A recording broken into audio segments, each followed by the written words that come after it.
I certainly rise to support this rule, Mr. Speaker, but I am strongly opposed to the underlining bill, the National Flood Insurance Program. And I would start with this basic premise. Why in the world is the federal government even involved in the flood insurance business? Is that our core purpose of being the federal government? It's ridiculous. This program was started in 1968, and the government began writing policies in the early 70s, and no great surprise, the federal government is doing a lousy job of being in the insurance business. This program is currently over $17 billion in debt, and now we need to raise the debt ceiling on this program to about $25 billion.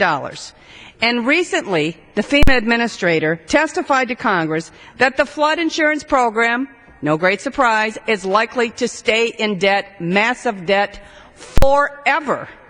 And it's easy to understand why. Because this program is not actuarially sound. And because the federal government can be treated apparently as a bottomless pit of money. So we don't need to base the premiums on any normal risk evaluation, which is a matrix that private sector insurance companies have to do.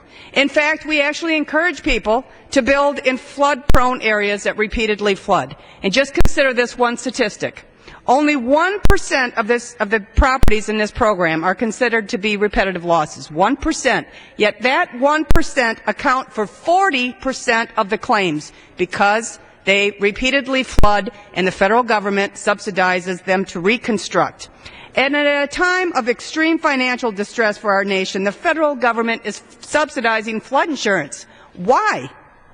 If it's so great, why don't we start a fire insurance program? How about a wildfire insurance program? How about an earthquake protection program, insurance program?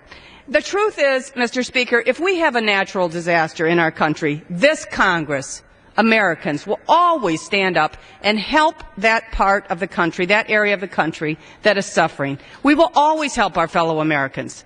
Well, this program may have been well-intentioned at the beginning, but it has evolved into something that is unrecognizable anymore. And if we ever truly want to downsize, to right-size government, the federal government, we just can't be nibbling around the edges of reforming a program that is ridiculous at its very core. We can't be reforming useless government programs. They need to be eliminated. And I believe that the National Flood Insurance Program is a waste of taxpayers' dollars. It is a boondoggle. It needs to be eradicated. So, Mr. Speaker, again, I do support the rule, but I obviously am very opposed to the National Flood Insurance Program. That is not the business of the federal government. We need to get out of that business. Thank you. Gentlelady's time has expired. The gentleman from Massachusetts. Gentleman.